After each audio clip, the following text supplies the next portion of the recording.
আজকে আমি এমনই একটা গাছ দেখাবো যেটা আপনাদের প্রতি বাড়ির আশেপাশে বা জঙ্গলে পাবেন।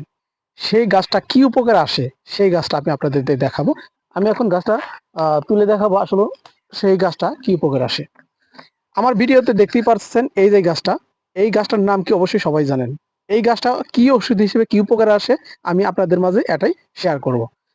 আসলে এই গাছটার নাম হচ্ছে একটা ফান, মানে একটা বনজ উদ্ভিদ। এই গাছটা কিন্তু আপনাদের বাড়ির আশেপাশে বা জঙ্গলে যে কোনো জায়গায় জন্মে। এই গাছটা কিন্তু সবাই আপনারা চিনেন, কিন্তু তারপরেও আপনারা জানেন না যে আসলে এই গাছটা কি উপকারে আসে। এই গাছটা আমরা আমাদের প্রতিনিয়ত আমাদের চোখে পড়ে। এই গাছটা কি উপকারে আসে আমি আজকে আপনাদের মাঝে এই ভিডিওর মাধ্যমে বিস্তারিত তুলে ধরবো। অবশ্যই আপনারা আমার ভিডিওটা দেখুন, ভিডিওটা না টেনে স্কিপ না করে আপনারা দেখতে থাকুন। আমি বলবো আসলে এই গাছটা কি উপকার আসে। এই গাছটা মূলত আমরা গ্রাম এলাকায় গ্রাম্য ভাষায় ঢেঁকি শাক নামে পরিচিত। মূলত একটা বনজ উদ্ভিদ, একটা ফান। এই গাছটা কিন্তু একটা ফান, মূলত একটা বনজ উদ্ভিদ। এই গাছটা আমাদের গ্রামের ভাষায় বলে ঢেঁকি শাক। এই ঢেঁকি শাক আমাদের কি উপকারে আসে সেটা আমি আপনাদের জানাবো এখন। এই ঢেঁকি শাক পাঁচটা পাঁচটা লক্ষণ ভালো করে শুনুন আপনারা। এই ঢেঁকি শাক গাছটা আপনাদের পাঁচটা লক্ষণ ভালো করে। এই ঢেঁকি শাক মূলত আমরা যদি ব্যবহার করি বা রান্না করে খাই, এটা কিন্তু এমনিতে খাওয়া যাবে না। এই ঢেঁকি শাক অবশ্যই রান্না করে খেতে হবে, এমনিতে খাওয়া যাবে না।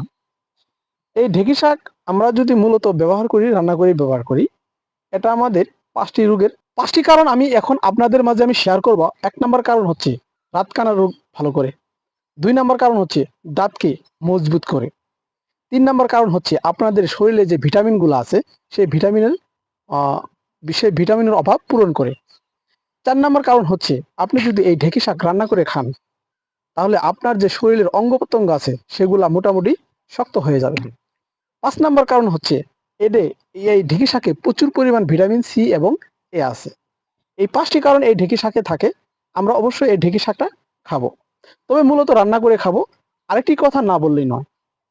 এই ঢেঁকি শাকটা আমরা বনে জঙ্গলে বা যেকোনো জায়গায় পাই বা দেখি।